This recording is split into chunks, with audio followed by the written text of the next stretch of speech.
আমি কেন বসে থাকবো? আমার মধ্যে কি সেই কোয়ালিটি নেই? আমি কি কিছু করতে পারবো না? অবশ্যই পারবো। এই রকম যদি আত্মবিশ্বাস থাকে নিজের প্রতি, তাহলে অবশ্যই পারবে। আর সেই রকম ভাবে তোমাদেরকে এগিয়ে চলতে হবে, নিজে থেকেও কিছু করার চেষ্টা করতে হবে।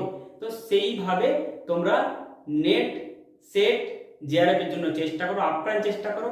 আর নেট সেট জেআরএফ হয়ে গেলে তোমরা 1 বছরে খুঁজে খুঁজে মিনিমাম 5টি কলেজ বা ইউনিভার্সিটিতে ইন্টারভিউ দেওয়ার জন্য প্রস্তুত থাকো। কারণ কি হয়, আমরা নেট সেট পাস করে যাই, তারপরে ঘরে বসে থাকি চুপচাপ, না তো পিএইচডিতে অ্যাডমিশন নেওয়ার চেষ্টা করি, না আমরা কোনো জায়গায় ইন্টারভিউয়ের জন্য চেষ্টা করি। এবার তোমরা বলবো নাকি স্যার ইন্টারভিউ কোথায় হচ্ছে যে আমরা ইন্টারভিউ দেবো? তুমি নেট সেট পাস করেছো, জেআরএফ করেছো, তোমাকে কি লোকে ঘরে এসে বলে দিয়ে যাবে যে ওখানে পোস্ট বেরিয়েছে ফিল আপ করো? ওখানে পোস্ট বেরিয়েছে, তোমাকে খুঁজতে হবে, তোমাকে সার্চ করতে হবে, তুমি আগামীতে রিসার্চ করবে। আর তুমি কোথায় পোস্ট বেরিয়েছে সেই সার্চটুকুটা করার সময় নেই তোমার কাছে, বা ইচ্ছা নেই।